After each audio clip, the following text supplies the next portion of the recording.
the Talk to Me Body card deck really is grounded in this understanding that your body is doing so many incredible, beautiful things for you every single day.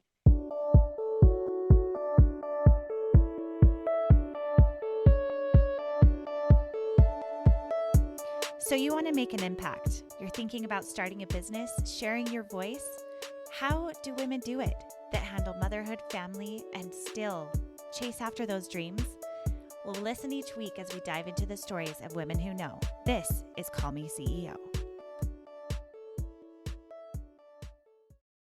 Welcome back, everyone, to Call Me CEO. This is a follow-up episode, a part 2, if you will.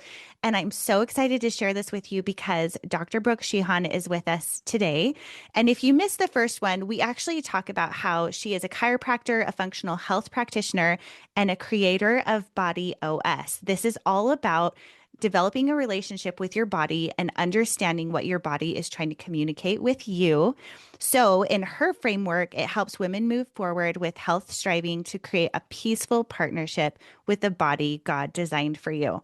And what I love about this so much is this approach is about helping you to have clear understanding of things that your body is telling you. There is a book called The Body Keeps Score that I'm a big fan of.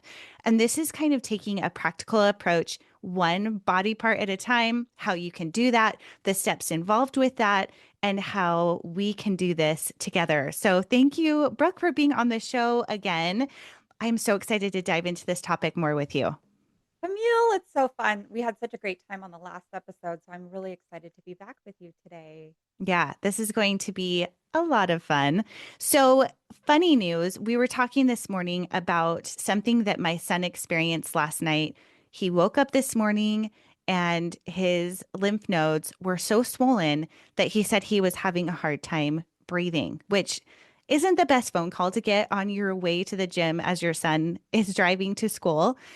But what is really cool is that Brooke and I were talking this morning about how her deck that she built and talks about every single body part, there is actually a video and a card deck that speaks specifically to your lymph nodes and or in his case his throat where what is going on. So I haven't had the chance to go through this with my son, but we're going to talk step by step about how this could apply in this situation and all others as well, so that you can understand better. So, Dr. Sheehan, tell us a little bit more about how this was developed for those maybe who didn't get the chance to listen to episode 1, and then also how we can apply this in everyday situations like the one that my son had.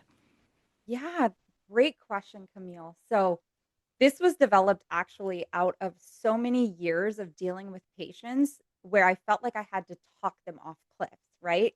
We get into these fear cycles, like with your son, the situation with your son and his throat being swollen or not feeling like he can breathe out of his mouth. And then the freak out that happens as a result, not only for you as mama, but for him as well. Like, what's going on? I don't know what's going on. I can't figure this all out. So the Talk to Me Body card deck really is grounded in this understanding that your body is doing so many incredible, beautiful things for you every single day. And when we get a chance to really learn about these different parts of ourselves, now some of the cards are from your body as a whole, right? We need to hear from the body as one whole piece. Like, hey, I'm not harming you. Uh, I'm actually working to recreate balance. Or when you fear, I fear, and we spiral together. So let's work on doing this together, partnering together. Another part of the deck, so it's kind of broken up, I would say, into 3 different parts. One part is from your body as a whole. The second part is from individual pieces. Now, when you talk about your son's situation, immediately I told you, hey, there's a card in the deck for the tonsils. There's a card in the deck for the lymphatic system. Activate those points. You can read the statement on the card about each of those and understand, wow, like the tonsils are doing like cool things. The lymphatic system is doing amazing things. Reading or doing the QR code, scanning the QR code and following along with me and doing the activation point can help support both not only the lymphatic system, but also the tonsils for those 2 specific cards. Each card has a unique QR code video attached to help support that particular area of your body. The third section of the deck is more of our chemical messengers. So we think of our hormones, we think of cortisol. Everybody knows the word cortisol now, thanks to the Instagram gurus who are always talking about cortisol bellies and things like that. But we know our adrenal glands produce a lot of cortisol, stress hormone. So we got those chemical messengers like that.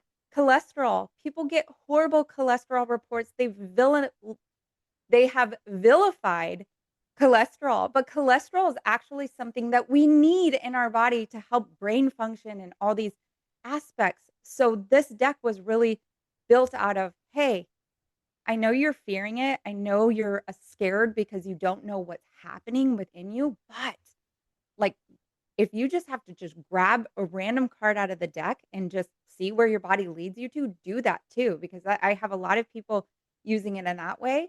And I have people who are going one by one, pulling a new one every day and getting anchored into that. So it's been beautiful. Oh, that's awesome.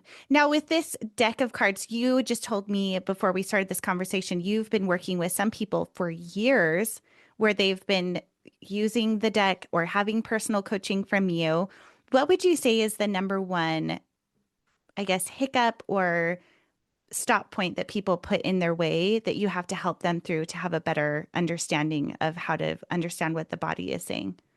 So this question kind of goes beyond the deck even, and I want to get into a little bit, if you don't mind, really the body OS, the body as an operating system framework, because this is really the biggest hiccup. It's not necessarily the card deck because I feel like a lot of people really do. I've had so many amazing customer reviews. Oh my gosh, my stomach was hurting and I pulled the stomach card and my stomach stopped hurting after I did the reflex point. This is amazing. I really needed this. All sorts of across the spread of people about how it's been working for them. But the biggest hiccup I feel like is people do not trust themselves and they don't believe in their ability to be able to listen to their body. And I can understand that because I actually, and I'm sorry if this is a repeat for those listening who might have listened to the first episode, because I know I did talk about this when we spoke before, is I was so disconnected from my body and so overwhelmed by the idea of actually like being able to hear from it and listen to it, and so people are operating like that day to day, right? We almost have our mufflers on, however you Hmm. say that word, but ear mufflers on. And we're like, la, la, la, la, la, la, la, I can't hear you. I can't hear you. I can't hear you. And then we're seeking advice from the external world. Should we buy this red light? Should we do this? Should we eat that food? Should we do, and it creates this freak out, right? Overwhelm. And so in dealing with my patients who I'm acting in these situations as a guide, helping them work through things, doing things according to what their body is asking for, not what I, as a practitioner, think, oh, well, this would be a good idea because you have this symptom. It's very unique to each person, but their biggest hangup is that they don't trust themselves. And yes, I have certain medical understanding about the body in a way that an average person wouldn't. However, just because I know some nuances that they may not know does not mean that listening to the body is unique to me. I am not the only one who has the ability to listen to my body. We can all develop this, and it's about building a relationship with ourselves in a way that takes time. It takes practice, it takes diligence, it takes all of these things where Camille, I think I used this analogy last time, but it's you and I, this is the second time we were talking, and we had a lot of time to talk on the first one before we hit record and getting to know each other a little bit about our kids and our family life and what we're doing. We're building a relationship. I may not know what your favorite movie is or what makes you excited and laugh, but as I get to know you, that gets developed. So it's the same way we do things with our body. We got to take the time, even if it's 15 seconds a day. And I'm telling you, I'm not asking people to like sit there in some, 5 hour state of just be quiet and listen to your body. No, I'm saying 15 seconds. When you wake up in the morning, asking your body, do you want coffee or do you want tea? Do you want to go for a walk? or do you want to do weighted workouts? That simple, like really grounding yourself in that question, sitting there for 15 seconds, 15 seconds. That's all you have to do. If you feel super overwhelmed, like you're not feeling anything, you're not feeling your body gravitate towards something. And I'm not talking about physical movement, like your body's walking towards the coffee cup or walking towards the teacup, but I'm just like asking you to kind of feel, like, get a sense when you say the word tea, how does your body respond? If you feel like you're not getting an answer, go to what you normally would do. Go to that coffee cup. Maybe the next day try again, or maybe at lunchtime try again. You only need to ask very, very simple questions. Do not get nuanced in terms of should I have this, and this, and this, and this, and this, right? Multiple different things. You start out small as you build a relationship. No different than when you are learning about a friend or your spouse or whatever. It's all small talk until it starts getting real deep. You don't need to go deep with your body until you get the small talk out of the way. Mm. I like that because it's empowering in the way that building a relationship with your body doesn't have to be overwhelming, and Right. that it can start small and then build upon, like, oh, yeah, that felt right to me and I did it and I feel like I got out of it what I was hoping to get out of it, right? Yeah. Yes. So beautiful. And you said that so well.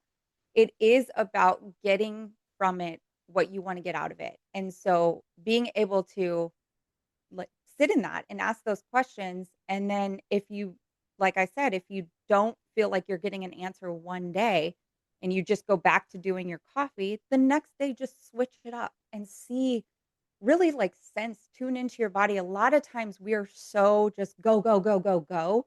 We're not even stopping to really ask questions. We're just doing things out of habit. Hmm. And one of the big concepts I talk about with learning to really build this relationship with your body is taking that time to pause, taking that time to connect with yourself, taking that time to ask the questions and taking that time to adjust. So those are the 4 steps in the framework is pause, connect, ask, and adjust. And when you do that, you'll be able to kind of weave through different things and go, oh, my body wants grapes right now. I was going to grab the blueberries because I always grab the blueberries. Yeah, I would think a lot of times that we, without meaning to, can override, especially when it comes to eating. And this Mm, is what is so interesting because I did the GLP-1 shot for a few months. hmm And one of the most interesting things was the food noise went away. And that medication really does affect you psychologically, which is kind of really freaky, but also like, oh, I didn't realize how many of my thoughts were consumed with what am I eating for lunch? Am I full now? I guess I'll keep mm, eating, or oh, I want that sweet thing. But this medication made it so that you had more of a filter of like, oh, but I'm not hungry. Oh, but I had a bite that was satisfying enough. I'll leave it there. And I think that was the most interesting thing about having that medication was that psychological pause where hmm now that I'm not on it anymore, I stop and think more. And sometimes it is still, oh, well, I want that treat still. And it's harder to say no. But it's yeah, interesting because that psychological pause does take training, yeah, and I've never seen it so profoundly or been so profoundly aware of that hmm without having been on and then off that medication, because yeah, I think that's what actually gives people the freedom to shed the weight is that food noise goes away, which is really nice, actually.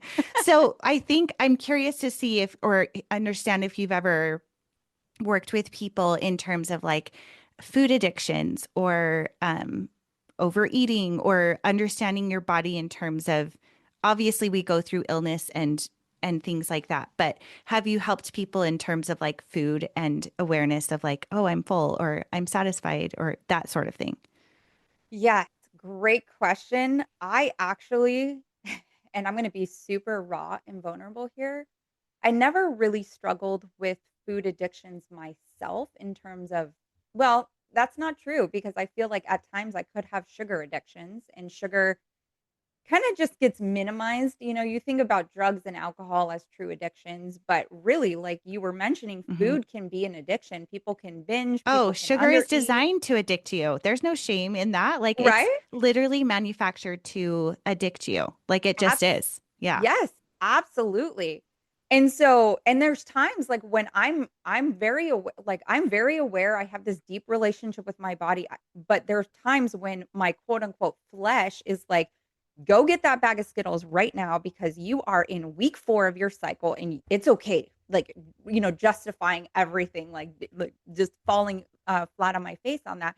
And sometimes I heed to that. I'm like, okay, like, go off the deep end, so to speak. But then I recognize, like, wow, I feel like crap. Like, I'm having bowel movements, they're moving, but I just feel like there's something stuck in my tummy, right? And I'm obviously talking about like very specific, like Skittles, getting, all the icky, like it's just processed food. It's not I love great. Skittles. But no, I know what you mean. I And what's interesting, not to interrupt you, yeah, but I have worked with a woman who helped me with a liver cleanse once. It was yes. amazing. And she specifically said there are times of the month that you're craving sugar Mhm. because your Mhm. body is needing these other nutrients, but you Yes. will translate it as grab the Snickers or grab the Skittles, Yes. which doesn't make you a bad person. Okay. Like No. that's okay to have those things. But yeah, continue because It it's doesn't it's make you a real. bad Like your body gives you signals that we're trying to understand. And sometimes Skittles is a lot easier than a sweet potato chili bar or whatever, would be Oh, I better for love you. sweet potato chili, but yes, you're so right. Like, it's not about shaming yourself if you do go off the deep end and have the Skittles. The problem with me though in those situations is I overdo it. So Mm-hmm.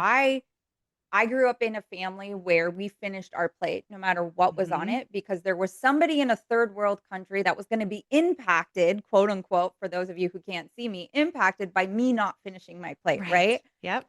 And I know a lot of people who grew up like that. And then further on into my teenage years, because we grew up in a poor middle class family. My mom was on welfare, and so there wasn't a whole lot, and we were picking up food from like community banks and things like that. Then my mom got remarried to a man who got out of the military, and we moved to Northern California, and we got to go to Costco. Like that was like the big thing. Like we didn't get to go to Costco like when we were younger, and then we would get all these foods that we loved at Costco. Well, I'm the oldest of 5, so I had all these siblings to try to like vie for who's getting Mm-hmm. what, right? So we would hide things in different boxes, in different places in the fridge because we were going to run home from school and we were going to get that taquito or we were going to get whatever. And what that created in me was this feeling like if I don't eat it all right now, even though my stomach is literally bulging, I can't breathe because the diaphragm and the stomach are so closely related. I'm like, I'm going to eat every last taquito because God forbid my brother or my sister get it. Right. And so Mm-hmm. it created these like feelings in my body, in my mindset where I'm like, I have this really, or used to have this really bad relationship with food. And I'm still working through this. I definitely don't want to give any illusions like, hey, I'm all better and da da da. But it's now having the awareness of really actively chewing my bites and knowing what's coming in, right? So I have worked with, and I still am working with patients who are working through these food issues. I will call them addictions, I will call them eating disorders. They're still working through these, and it's about really slowing it down. Like, don't take your phone to dinner with you. Don't take your phone to your lunch break at work. Just sit in the peace and quiet of that. Take bites of your sandwich, take bites of your pasta or your soup or whatever you're eating, and really give it a couple extra chews. Like being intentional about how you're doing it and connecting, right? So back to the pause, connecting, ask, and adjust framework. It's really being able to kind of sit with that for a moment. And like what you were talking about with the GLP-1, quieting that food noise, because it's not causing you to like shove a bunch Mm-hmm. of stuff in your mouth all at once, or like really thinking about, do I actually need to be eating that Snicker bar, or do I actually, it's causing you to think a lot more. and being more intentional. And so that is what learning to listen to your body actually looks like, as well, is learning to be intentional with how you do everything, not just with eating, but like how you take care of your body. I know I'm on a tangent here, but I want to say this because I have so many patients as well who are like the gym rats, and they're in there day in and day out and doing all this stuff. And then they're like, muscles are so sore. They're walking with knee pain now, because they tried this new Pilates thing. All of this is great. I am not saying any of this is bad. It's actually really good to move your body and to work out and to do these things. But the problem is we do things based on what other people say to do versus what our body is actually asking for. So we say, in order to do X, Y, and Z, or to lose this kind of weight, we have to do this many workouts. We have to do it for this many minutes. We have to do this many reps. And our body, meanwhile, is like screaming at us, going, WTF? What are you doing to me? And then we're like, well, I don't know what's wrong. I don't know, and then we're trying the next thing and the next thing and the next thing. What I'm calling people back to doing is building that relationship with their body in a way that they can actually take all that external noise, all this all these supplements that are being, thrown at them about all the benefits and things, and go, is this right for me? And asking. So obviously it takes some time, but it's something people can develop. Yeah, that's so interesting. It's so interesting to hear you share that story of the siblings and fighting for the food. My husband is the second oldest of seven children, five of them Wow. being boys. And it was always this fight to the finish. You got to eat the first place or the first plate the quickest so you can get more. Yes. There's always this sense of urgency. Food is running out and a sense of loss. Mhm. And so when we first got married, I remember sitting down with him and he would eat so fast that I would try to match his speed. Listen, I gained 15 pounds so quick. I'm like, Oh, is there a flood, a fire? Like, what is happening? And it took me a while to take a step back and be like, oh, what, like, what's happening here? And kind of challenging him. And then him finally getting to the bottom of it himself and saying, oh, well, if I don't eat quicker, that means I don't get to get a second helping. And even now, these men are in yeah. their late 30s, 40s, and they're first to the table. They're like shouldering each other for the food, that best cut of meat.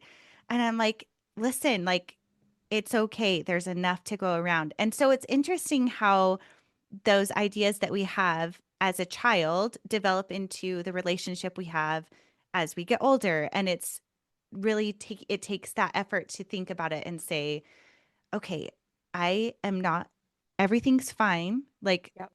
I can enjoy this and really think about the food. But it is interesting because I think before having taken that medication, just like you, I would eat the whole plate Mhm. even if I was full. And that was Mhm. the first time that I'm like, no, I'm satisfied. And half of the food was left on my plate. That was Yeah. interesting. That was really interesting to see it and know that that medication like really does change your brain and make you feel Yeah. fuller, but also the psychological part too. So Mhm. let's take a step back into the how of this. Mhm. So we know that there are dysfunction that we can have. We know that there's whether it's, taking that new supplement or trying to eat a certain way or work out a certain way or get the rest that we need. What are some baby steps that we can take beyond the tea or the coffee? And is it this or is it that? Do you have a story or an example of something you could share that someone was able to build that awareness that illustrates the kind of that growth of what that can look like? Are you ready to reclaim your time and finally focus on the tasks that actually grow your business? Whether you're looking to hire a VA or thinking about becoming one, I've got the perfect solution for you. If you're overwhelmed with your business, I personally connect entrepreneurs with highly trained virtual assistants, graduates of my 60 Days to VA program, so you can confidently outsource and scale. Or if you're looking for a flexible, profitable business from home, my 60 Days to VA course gives you everything you need to have to become a successful assistant without the trial and error. Head to CamilleWalker.co to get started today. Whether you're hiring or launching your own business, I'm here to help you make it happen. You can also grab this link below and schedule a free discovery call with me to see if it's the right fit for you. Well, the baby step, yes, I can provide some stuff for you on that. The baby steps, first and foremost, is recognizing that your body does speak. So really coming back to ground zero. Does my body have the wisdom to tell me or talk to me and share with me what it needs? Yes, hands down. That is the truth. In terms of building upon that foundation or that understanding that you can get answers from your body about different things going on, really being able to deduce it down so you're not feeling so overwhelmed by all of the different, running it Mhm. through. This is where I really talk about. So I talk about a lot the four pillars of health, which are physical, spiritual, emotional, mental. Now, those four pillars, just because you are absent of physical symptoms doesn't mean you haven't had emotional trauma or mental dysregulation or some spiritual issue, right? Mhm. You talked about the body keeps score, and that book talks a lot about the emotional imprints that get left in our body as a result of childhood or things that have happened to us growing up, right? So physical, spiritual, emotional, mental, the four pillars. And then with those four pillars, what you're going to do, and if you don't mind, I'd love to provide an example in terms of we talked a lot about the eating and the gut, things like that. So I want to use the gut as our example today. So we just had lunch. We're feeling extremely bloated, and now we have, like, no energy. We're just, like, having that afternoon crash, like, "Whoa, it's 2 p.m. Like, should I drink another cup of coffee? If I do, then I might be up all night, but I don't know how I'm gonna make it through the rest of my workday." And now I just feel like I have this, like, rock in my stomach and nothing's moving, and I'm supposed to sit here for, or work. Like, I know a lot of your listeners are CEOs, like, work on the business, and you're over here just, like, wanting to just take a nap, right? So with that signal, let's just say the bloat and the afternoon crash, you're going to basically ask your body nuance, but not nuance, because you can start to within the framework go, okay, is it in the physical pillar? Okay, wait 10 seconds. Is it in the spiritual pillar? Is it in the emotional? Is it in the mental? And so forth. Now, a lot of stomach stuff, people don't realize that there's an emotional tie to that.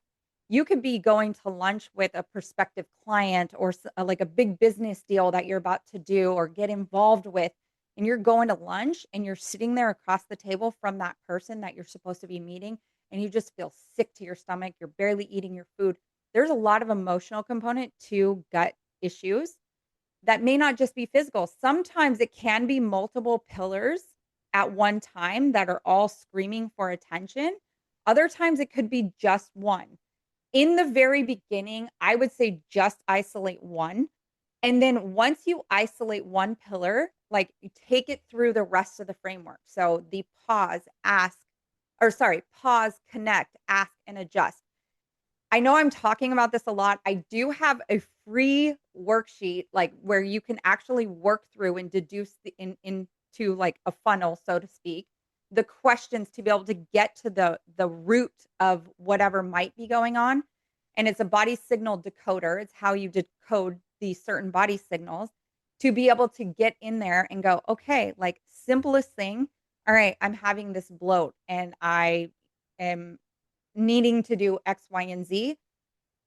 Okay, that is physical. I'm just gonna say for the example, it's physical in nature. Now, there are certain reflex points, and we talked about reflex points on the Talk to Me Body card deck. Each of the cards has a reflex point, but there is an entire library I put together where, hey, you're having gastrointestinal distress, get into that library, find the video, like find what video, under there that you might be supportive or helpful, and activate that reflex point. These reflex points are so powerful to help support the body. And I don't mean to be so out there in terms of what I'm saying. I do want to kind of bring it back to what you were saying is there's tools and there's simplicity of doing this. And this is stuff I offer for free. So people can get this, signal decoder On my Instagram page. It's in there in my link in the bio. So, yeah, I mean, that just kind of helps break it down for people in a way of which pillar is being impacted, and then which questions to ask of your body once you determine, and then how to support it in that situation. So, the biggest thing is I feel like a lot of people are told, like, this is what you need to do, but they're not told how to do it. So, it's like, "Oh, well, you have so much cortisol in your body, and now you have cortisol belly, and that's why you're overweight." Okay, well, what do I need to do to help bring that cortisol down? Sure, we hear about nervous system regulation and things like that, but it's just like people give just a little bit of information to like get you to do, buy my $10,000 program. There's so many simple tools that you guys can utilize that I offer that will be so helpful to getting you the answers that you're looking for. Yeah, that's awesome. So as you're going through those four pillars of spiritual, physical, Emotional, emotional, mental. what mental, Yeah. what would you say is the body's way of saying yes or no as you're Ooh, asking those questions? yes. So good. So I now some people, if they've ever had like or heard of any kind of muscle testing, I've heard people say, grab a supplement or grab something and put it to your chest and hold on to it. And if your body leans backwards, that's a no. If it leans forward, that's a yes. There's other ways that people have talked about this. What I tell people all the time, because I don't want people to I don't want people to it's gonna be easy. Let me just say that. It's gonna be easy to try to get answers from your body if you put it to your chest and lean backwards or lean forward based on that.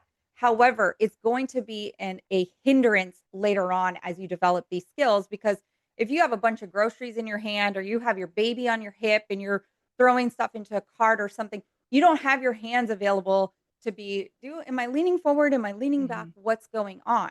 So I really teach people, and again, it takes a little bit longer to learn, but it's doable if you actually put in the time. And like I said, it could take you 15 seconds a day of just being consistent with asking these questions. But my thing is, our mind, our brain wants to tell us all kinds of things, right? We think we're using so much of our head space. We don't use a lot of our heart space. And so what I ask people to do is just drop out of your head, like drop out and come out of your head and come into your heart space. And so when you're asking the question in terms of coffee or tea or this workout or that workout or whatever the question is, come into that chest space and feel like any sort of sensation or movement here. Again, if you don't feel anything, don't beat yourself up, but keep coming back to it, because your body has been shut off so many times. It's just been muzzled, muzzled, muzzled, muzzled, muzzled. It's also got to build trust back into you listening to it, right? So a Hmm. lot of times the body has to trust that we're willing to listen to it. So it may take a little bit of time for that stillness to come through where we actually go, "Oh my gosh." And I'm telling you, once you start to feel that, you are going to feel like you have a superpower, and you're gonna be like walking around the grocery store and go, "Nope, I don't my body's saying no to that, saying yes to this, saying blah, blah," like all the things. It's so amazing. But getting out of your head when you're doing that 15-second morning or afternoon question and coming back into your heart space and feeling into that. Now, we feel our chest a lot when there's anxiety, when there's overwhelm. We feel like we're taking short breaths, doing all that kind of stuff, but we just have to come back and just rest in the heart center. I like that. I had an experience with my daughter over the weekend where she made a big decision, and for the first time we talked we talked a lot about the body, but the question that she had, she said she had like a heaviness in her stomach and had Mm, been for weeks.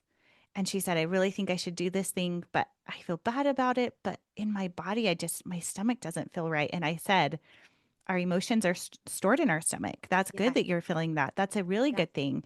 And after she did the thing that she was planning to do, and then she did it, she said that pain immediately went away.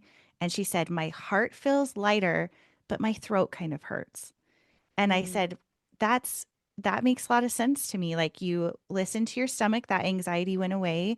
Your heart feels lighter because you were listening to what your heart needed, and your throat hurts because you feel bad that you said things that hurt someone else's feelings, but it was the Yeah. right thing to do. And Yes. that's a superpower. And I'm just trying, I mean, she's almost 15, and I hope that she can continue that sensitivity because that really is something that I think we innately are born with, but we do shut it down. Yeah. So it's just really cool to think about opening that language of being aware and giving precedence or awareness to what our body really, I feel like it's a communication of what our soul is telling us through our Okay. body, right? Yes, So, Camille, can I say something to that, what you just yeah. shared? So many like what you were mentioning with your daughter and her feelings and how her stomach hurt and all these kind of things. And a lot of time, what we do as humans, we don't want to hurt someone else's feelings. We don't want to say things. So we'll allow our throat to be calm while everything else is muck, right? Mhm. Everything else feels icky, but at least we're just, Sally's our best friend. We can't say anything to her. So at least our throat feels smooth and everything feels okay. However, in that situation when she did what she had to do, even though she knew it was like painful and obviously it doesn't surprise me that her throat started hurting like you were saying, she's speaking a truth and while it may be painful, but a lot of us run from situations like that. We don't want to feel those situations. We just want to like ducktail and go the other direction. Mhm. And I want to share just to encourage you all to really walk all of that out. Like when you feel, because that was causing her a lot of emotional strain. It was also causing her mental strain because it's just this loop, ongoing loop where her brain's just like, I have to have this conversation. I have to Mhm. do this, whatever. Then it starts causing physical issues, like actual physical stomach ache. Her stomach probably didn't like immediately start hurting the moment this started coming up. But then as it progressed of like not taking care of it, then the stomach started hurting, right? And I mentioned that earlier about how a lot of times stomach issues can be really driven by that emotional mental pillar, not even just physical. Sometimes, yes, physical. We ate a food that our body didn't like, and now it's like, I'm angry and I'm mad at you, but emotion and mental aspects to that. And so it's just one of those things, and I shared with Camille right before we hit record on this that I had to have a difficult conversation with a patient this morning about something. And honestly, my voice was cracking and I was feeling a little shaky in my skin, but I knew I had to do it. I could no longer like just sit with it and just pretend everything is okay and okay, yes, help, all the things. It's like I had to move through that. And while it doesn't feel comfortable, the more that you speak your truth, the more that you stand in that groundedness of what your body is saying, the more those kind of things, like the next time your daughter has to do that, it's going to be less throat pain. And the next time she does it, it's going to be less throat pain, to where I'm not saying she's going to just feel good about having hard conversations, but it's going to get easier and easier and easier. Yeah. Well, this has been amazing. I love where our conversation went. Again, thank you so much for coming on to the show. And please let our audience know where they can find the free resources, your card deck, and Yeah. also how to set up appointments with you. So everything is on in my Instagram bio, in the link in my Instagram bio. And my Instagram account is Dr. Brook Sheehan. There's no E at the end of my name. So DrBrookSheehan. Everything is there. The body signal decoder, working through certain symptoms. I have 8 major signals on there where people can select which is their main one: chronic migraines or difficulty falling asleep or stomach pain, hormonal chaos, right? Those kind of things, stress signals are all on there. And it helps you break down basically what I was talking about, deducing down which pillar is being impacted, which, the pause, connect, ask, and adjust, those questions to ask, how to work through that. And the card deck is in that link as well. And booking appointments or booking a consultation call. I always want people to book a consultation call first, just because I can talk to the body and dialogue with the body and figure out what's going on with it.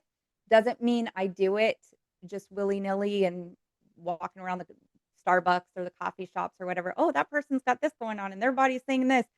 I want to get permission, and that consultation calls allow me to get permission from the person I'm speaking to about their condition to figure out, like, what is it gonna take? Is the body asking for 8 sessions, 6 sessions? It's always trying to basically get it done as quickly as possible and not keep people under care for a long time, so, yeah.